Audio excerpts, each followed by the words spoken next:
Yes, hi, hello guys. Welcome to Ako si Nina Gaming. First video ko to para sa mga newbie. Tuturuan ko kayo kung paano makapag-grind ng gold by hunting. So, start natin siya sa gagawin. Nakikita nyo tong mga na-collection ko.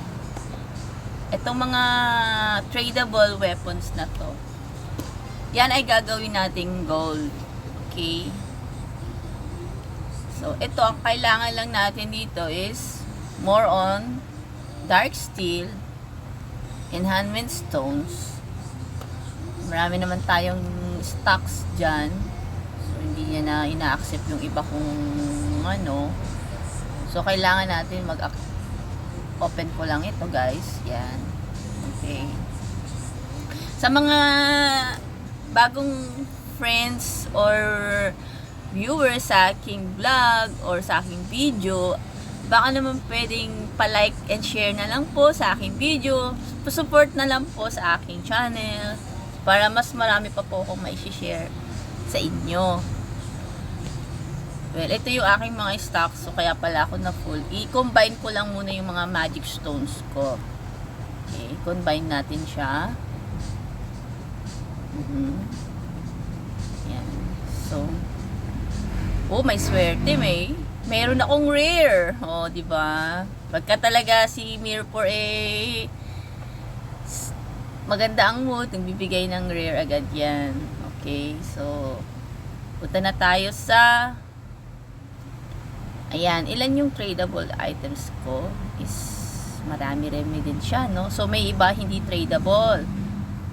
So, ang gagawin ko dyan, although hindi ko pa naman siya kailangan, madali lang naman siyang i-convert ko muna siya by copper para pampadami din siya ng copper kasi kailangan mo din ng maraming copper para sa legendary weapons. Okay? So, i-sell natin siya. Yan. I-copper muna natin. Pagka hindi tradable, i-copper natin siya. Kasi, dagdag ano din kasi siya eh. In the next video, ituturo ko sa inyo kung paano naman mag-codex para mas makunat yung character nyo. Okay guys. Wait. Malaki-laki din siya. 1K din ng isang copper na ganyan.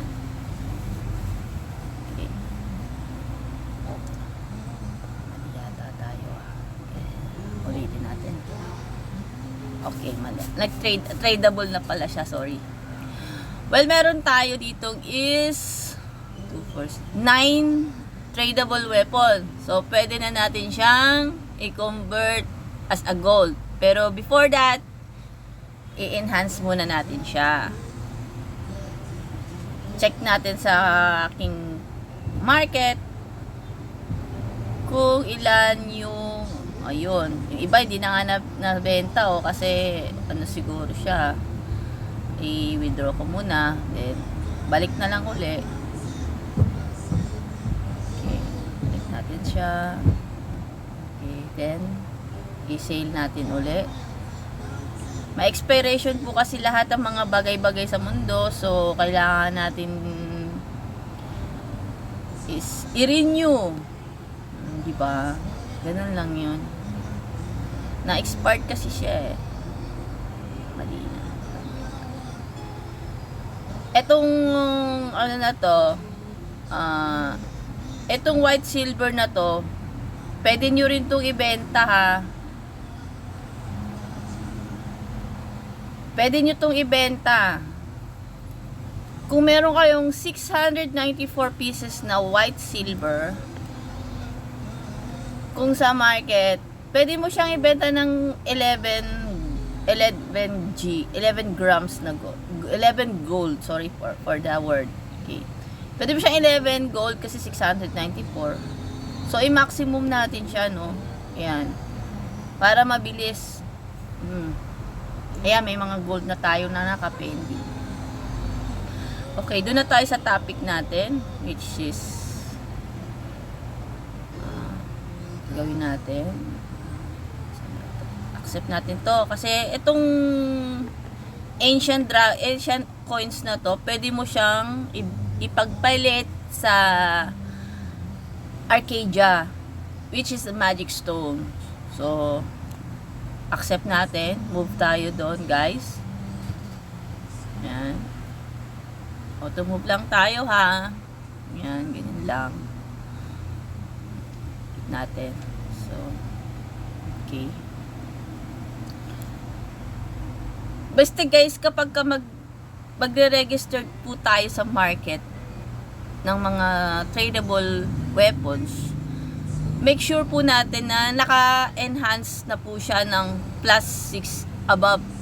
Kasi kapag plus 5 lang, mahirap ibenta talaga siya. So, kung possible, mong mai-plus 6, plus 7, plus 8, much better. So, ngayon mag-i-start na tayo, no? Okay? Ito na.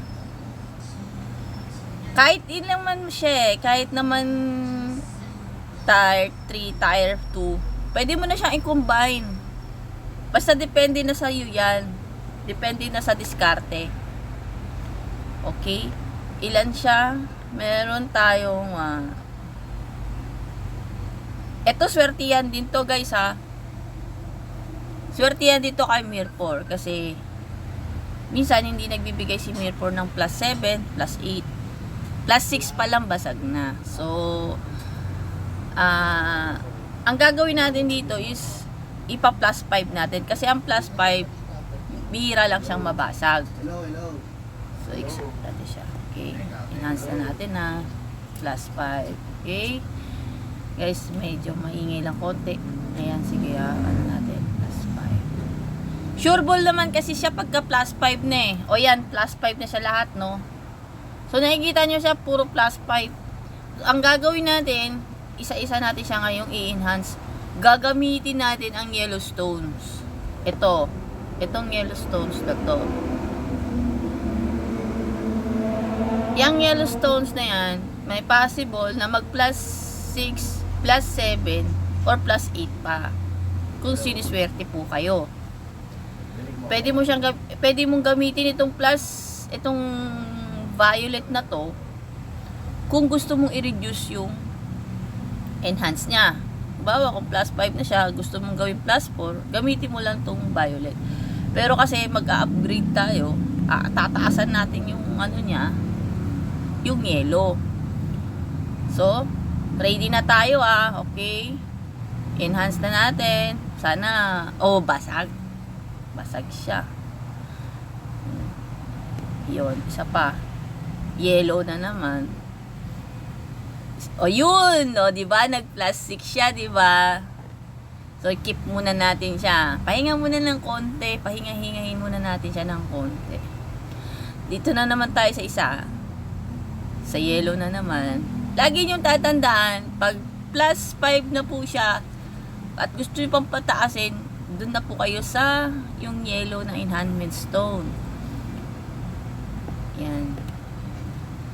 Basag na naman siya. Nagdamot na naman si Mirror. Okay. Ito na naman. Basta enhance lang tayo. Yun! Plus 6. So, dalawa na yung plus 6 natin, no? Ito, sure na to. 10 grams to na gold. Ang plus 6 na weapon is equivalent to 10 grams na siya. Yun na yung pinaka mababang bentahan niya ngayon sa market, eh. So, meron na tayong 20 grams. So, di ba? Ito na tayo ulit sa next plus 5. Okay?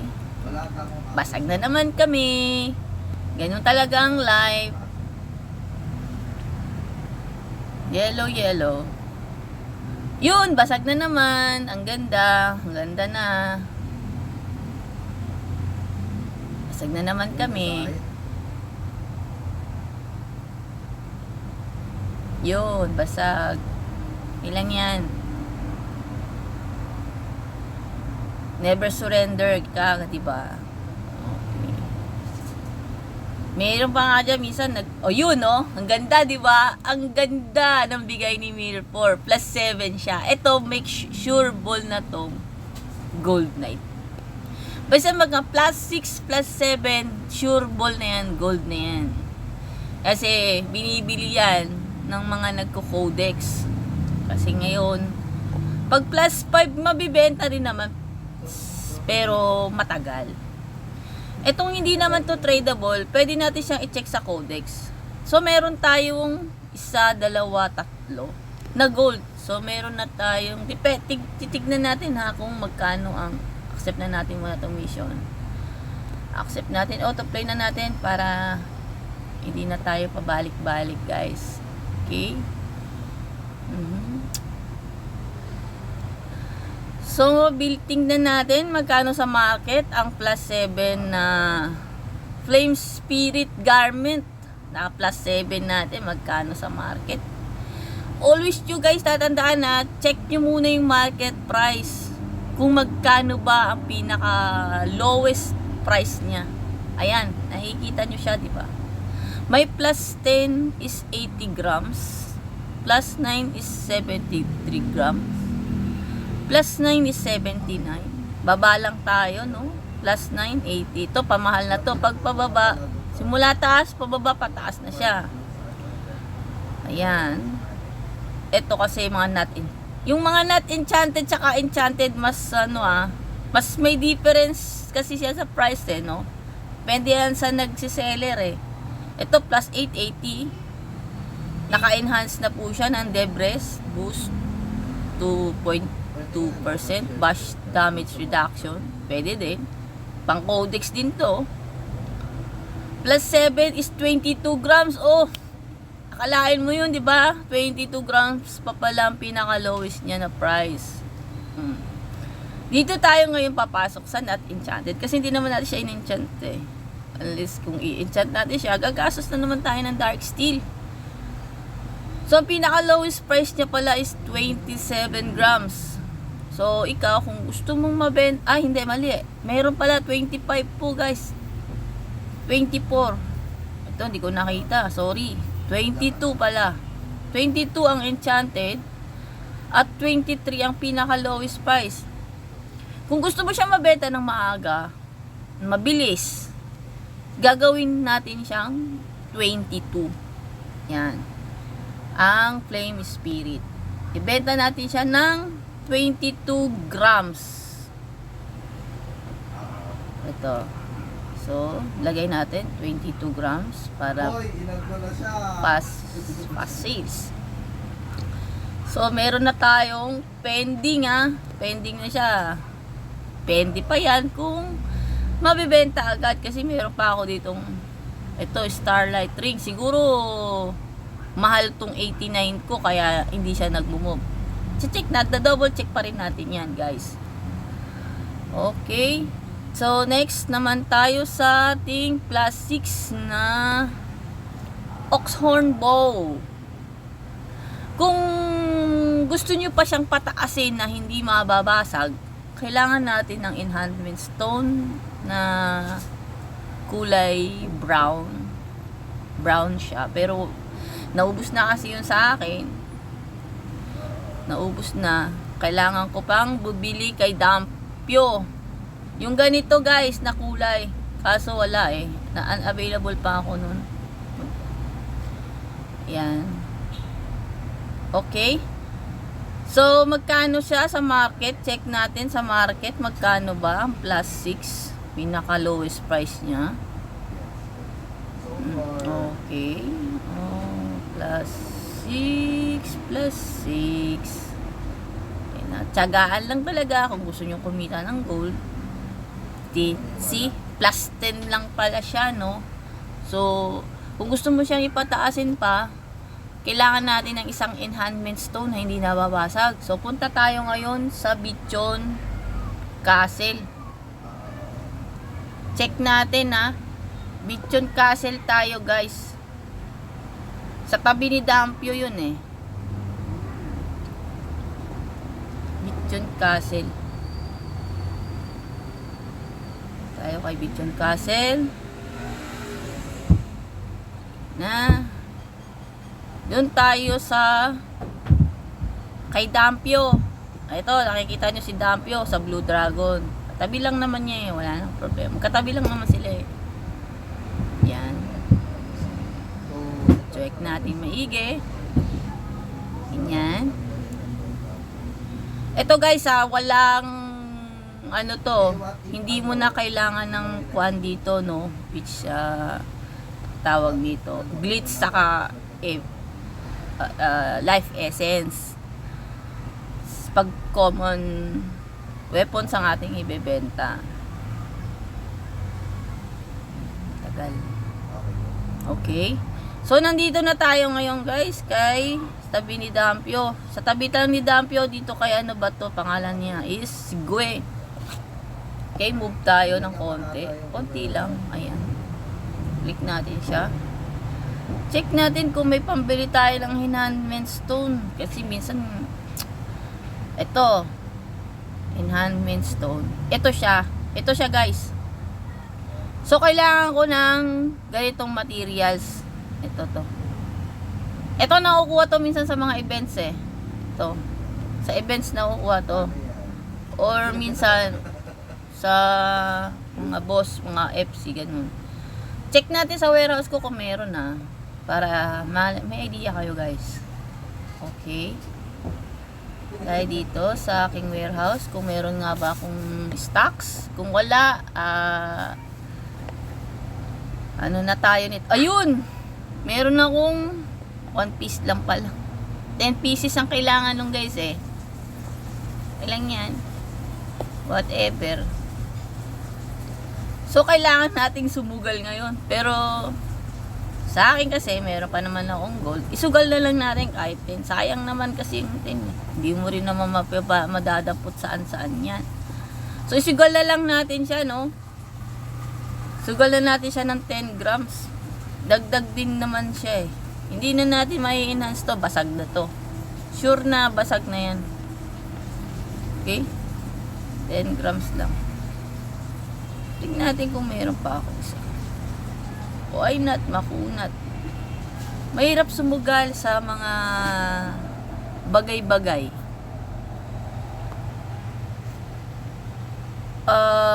Guys, wag kayong magbebenta ng mga tradable mats. Especially mga epic mats katulad nitong mga steel. Itong mga to, mahirap to. Kasi kailangan nyo to ng glitz. Yan, mga life essence kasi yan. Kailangan nyo maghanap ng glitz dyan.